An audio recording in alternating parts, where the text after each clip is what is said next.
Good morning बच्चे।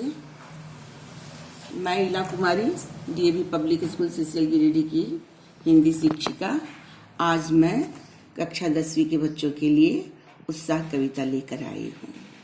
यह कविता कवि सूर्यकांत त्रिपाठी निराला द्वारा रचित है। कविता पढ़ाने से पूर्व सबसे पहले कवि का साहित्यिक परिचय देना मैं चाहती हूँ। जैसा कि इसमें लिखा हुआ है वो तुम लोग पढ़ भी सकते हो, मैं कहती जा रही हूँ। विशुद्ध मानवतावादी, बहुमुखी प्रतिभा संपन्न, दीनहीन उपेक्षित प्राणियों के व्यथित अंतर्मन के कुशल चित्रकार महाकवि सूर्यकांत त्रिपाठी निराला का जन्म 1899 ईस्वी में बंगाल के मेदिनीपुर जिले के महिषादल गांव में हुआ था। जब वे बहुत छोटे थे तभी उनकी माता का देहावसान हो गया था।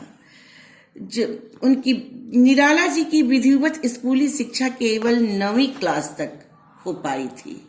उनका विवाह मनोहरा देवी के साथ हुआ, जो एक विदुषी महिला थी। उन्हीं की प्रेरणा से निराला की रुचि साहित्य और संगीत के प्रति आई। 1918 में 1918 में उनकी पत्नी का देहांत हो गया। एक एक करके उनके परिवार के सभी सदस्य चल बसे। अंत में उनकी विवाहित पुत्री सरोज की मृत्यु ने निराला को भीतर तक झकझोर डाला। उसी की याद में उन्होंने सरोज स्मृति कविता की रचना की। लगातार होने वाली इन मौतों से निराला को जैसे मौत का साक्षात्कार ही हो गया था, जिसकी अभिव्यक्ति उनकी कई कविताओं में दिखाई देती है। उनका निधन 1961 ईस्वी में हुआ। निराला जी की पुरातन रूढ़ियों के विरोधी और नूतनता के समर्थक थे निराला जी। उन्होंने हिंदी कविता को छंद, भाषा, शैली और भाव व्यंजना की दृष्टि से पुरातन रूढ़ियों से मुक्त कर नवीन दिशा प्रदान की। इसलिए तो निराला जी को स्वच्छंदतावादी कवि भी कहते हैं, क्योंकि मुक्त छंद में रचते थे, जीवन के नियमों को नहीं मानते थे, इसलिए वो स्वच्छंदतावादी कवि कहलाते थे।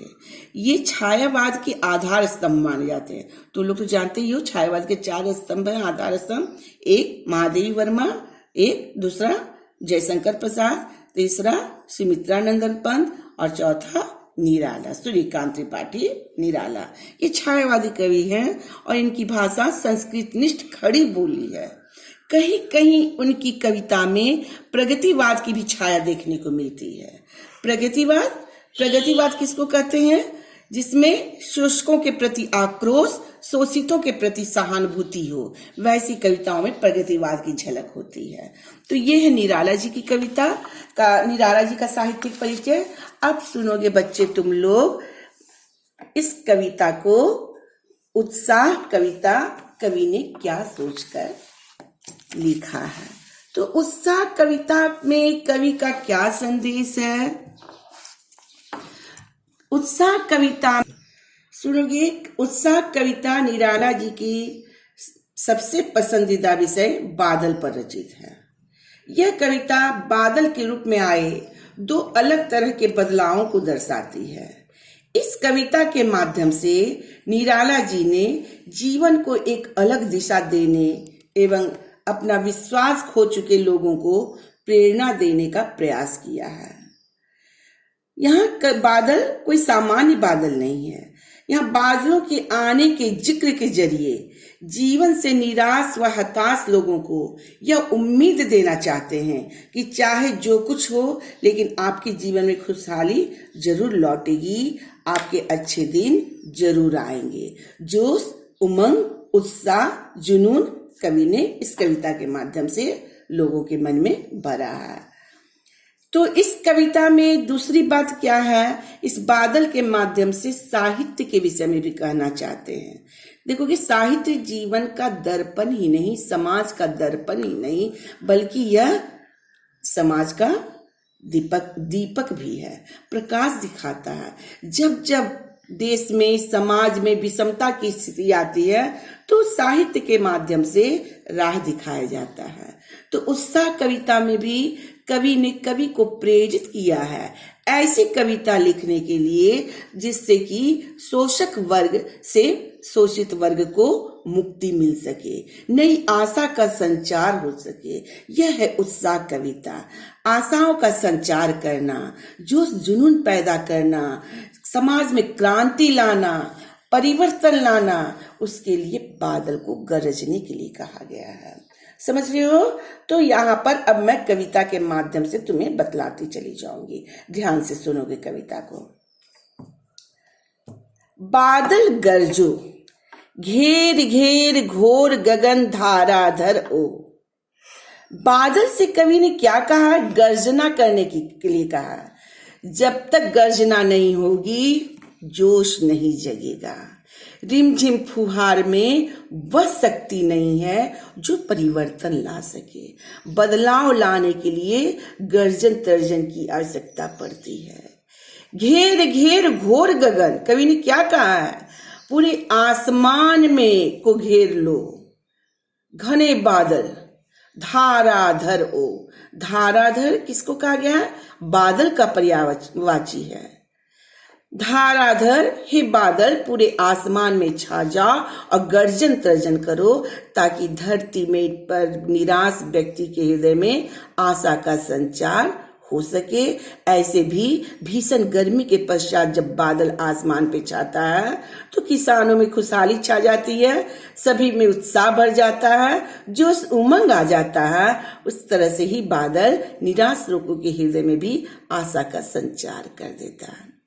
अब बादल का रूप देखो, ललित ललित, सुंदर, मनोहारी, काले घुंघराले, काले बादल, घुंघराले, घुमावदार, घुंघराले बाल की तरह। बाल कल्पना कैसे पाले, देखो यहाँ उपमा अलंकार है। बाल कल्पना, बच्चों की कल्पना, बच्चों की सोच की तरह यह पले हुए बादल हैं।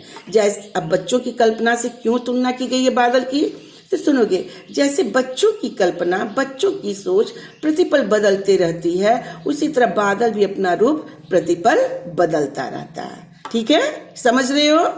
विद्युत छवि उर्मे, कवि नवजीवन वाले। फिर उन्होंने क्या कहा है कि उसके हृदय में क्या छिपा रहता है? बादल के हृदय में बिजली छिपी रहती है। समझे? जो क्रांति, जो चमक, जो नई रोशनी दिखा देती है। नवजीवन वाले, कवि की तरह जैसे कवि नया जीवन अपनी लेखनी के माध्यम से लोगों में भरता है, यह बादल भी नवजीवन लाता है, नया जीवन देता है। वज्र छिपा, यानी कठोरता को छिपाओ। विद्युत और वज्र दोनों बादल के हृदय में छिपा हुआ है। नूतन कविता, एक नई कविता की रचना करो। अभी समाज में उसी की मांग है, अभी समाज में उसी की जरूरत है, क्योंकि लोग सताए जा रहे हैं, लोग निराश हो गए हैं, हताश हो गए हैं। ऐसे समय में नूतन कविता की रचना करके, नई कविता की रचना करके उनमें आशा का संचार भरा जाए। फिर भर दो बादल गरजो। बादल, हे बादल तुम गर्जन तर्जन करो, लोगों में जोश ला दो। नई कविता का ऐसी नई कविताओं को कवि को रचने के लिए प्रेरित करो जिससे कि धरती पर निराश हताश लोगों को नई राह दिखे, समाज में क्रांतिकारी परिवर्तन आ सके, बदलाव आ सके। इसलिए समाज में क्रांति लाने के लिए भी बादल को गरजने के लिए कहा गया। समझ गए तुम लोग? अब सुनोगे आगे। विकल विकल उन्मन थे उन्मन, विकल विकल व्याकुल व्याकुल, उन्मन उन्मन, अनमने अनमने से थे सभी लोग। धरती के जन व्याकुल थे, अनमने थे। विश्व के निदाग के सकल जन, देखोगे क्या करे, संसार के सारे जन निदाग यानी भीषण गर्मी से संसार के सारे जन व्याकुल थे, अनमने से थे। समझे? तो ये दो प्रकार का प्रतीकार्थ है बादल का, यहाँ प्रतीकार्थ है। बादल एक ऐसी, बादल क्या है? लोगों क्रांति लाने वाला है, क्रांति का प्रतीक है, बदलाव लाने का प्रतीक है, जोश लाने का प्रतीक है, आशा और उत्साह का संचार करने का प्रतीक है। समाज की स्थिति इतनी भयंकर हो गई है कि लोग शोषण के शिकार हो गए हैं। फलस्वरूप सभी निराश थे, उदास थे। तो ऐसे समय में क्या हुआ? आए अज्ञात दिशा से अनंत के घन, अनजान दिशा से बादल का आने की कोई दिशा लोगों को मालूम नहीं रहती है। अनंत यानी आसमान, अनंत जिसका कोई अंत ना हो, आसमान के लिए आए अज्ञात दिशा से अनंत के घन बादल आसमान पर आ गए, अनजान दिशा से, अपरिचित दिशा से, जिसका किसी को परिचय पहले से नहीं है। तट धरा जल से फिर शीतल कर दो। और कवि ने क्या उनसे आकांक्षा की है, क्या आग्रह करते हैं कि ये धरती तपी हुई है, भीषण गर्मी से तपी हुई है, शोषकों के अत्याचार से तपी हुई है, जल से फिर शीतल कर दो।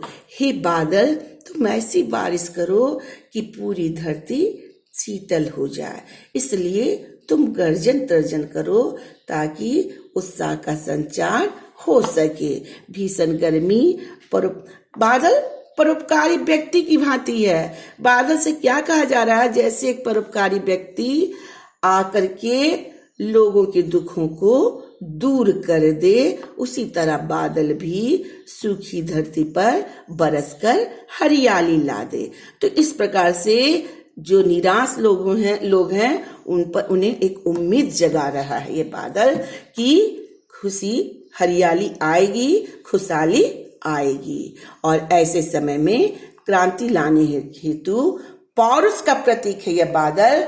क्रांति लाने हेतु बादल को रिमझिम फुहार बरसने की जरूरत नहीं है, बल्कि गर्जन तर्जन करने की जरूरत है। इसलिए बादल को गरजने के लिए कहा गया है। क्लियर है बच्चे? कविता समझ गई है तुम लोग? मानवीकरण अलंकार का प्रयोग हुआ है बादल के लिए। ओजस है इसमें, ओज गुण से परिपूर्ण है और वीर रस की कविता है। वीर रस का स्थायी भाव उत्साह होता है। वीर रस की यह कविता है। यहाँ बादल को सामान्य रूप में नहीं देखा गया है, बादल का अलग रूप दिखाया गया है, जिससे कि तप्त धरती निराश लोगों में उत्साह का संचार हो सके। अब प्रश्न